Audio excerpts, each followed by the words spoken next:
Pour ce qui est de la reconnaissance de l'État palestinien, je l'ai déjà dit, nous avons toujours défendu, y compris il y a quelques années, quand plus personne n'en parlait ou n'était là pour le défendre, je le rappelle. Parfois même dans la région. Nous avons toujours défendu les deux États comme étant la solution politique, et en particulier celle qui permettait de répondre aux droits légitimes des Palestiniens aspirant à un État. Il n'y a pas de tabou pour la France et je suis totalement prêt à reconnaître un État palestinien.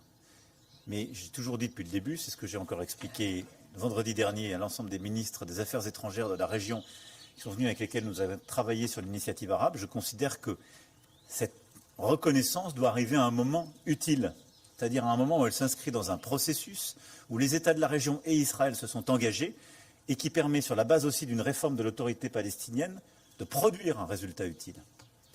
Je ne ferai pas une reconnaissance d'émotion, si je puis dire. Je pense que face à ce que nous vivons, cette émotion que nous ressentons, parce que, comme vous, je suis bouleversé par les images que nous voyons, choqué par ce que nous voyons aujourd'hui à Rafah,